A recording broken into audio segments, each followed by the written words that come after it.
मतदारसंघातल्या लोकांच्या प्रश्नासाठी आदरणीय प्रदेशाध्यक्ष रवींद्रभाऊ चव्हाण साहेबांचे सहाय्य सचिव आदरणीय संतोषजी साखरे साहेब आलेले आहेत। एक चांगला कार्यक्रम अनेक पदवीधर मतदारसंघामध्ये काम करणारे पदाधिकारी आणि शिक्षक मतदारसंघामध्ये काम करणाऱ्या पदाधिकाऱ्यांबरोबर झाला।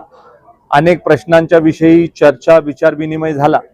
शेवटी शिक्षक मतदारसंघामध्ये काम करत असणाऱ्या लोकांचे जे शिक्षकांशी निगडीत प्रश्न असतात ते कधी कधी किरकोळ स्वरूपाचे असतात। ते प्रश्न लवकर सुटावे, त्याला गती मिळावी।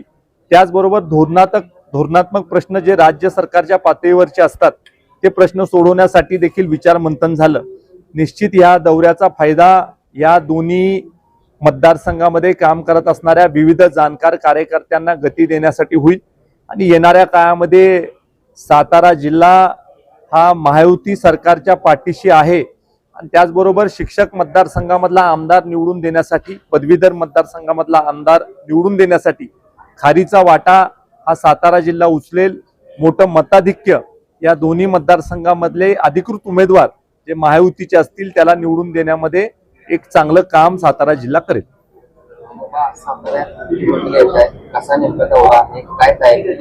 आदरणीय मुख्यमंत्री देवाभाऊ 15 तारखेला सातारला येत आहेत।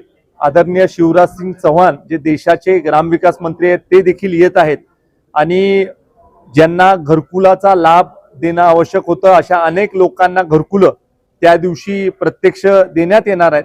आणि खऱ्या अर्थानं देशाचे पंतप्रधान आदरणीय मोदीजींचं जे स्वप्न आहे की या देशामधल्या प्रत्येक माणसाला पक्क राहण्याचं घर मिळालं पाहिजे, त्या दिशेनं एक पाऊल या 15 तारखेच्या निमित्तानं पडणार आहे।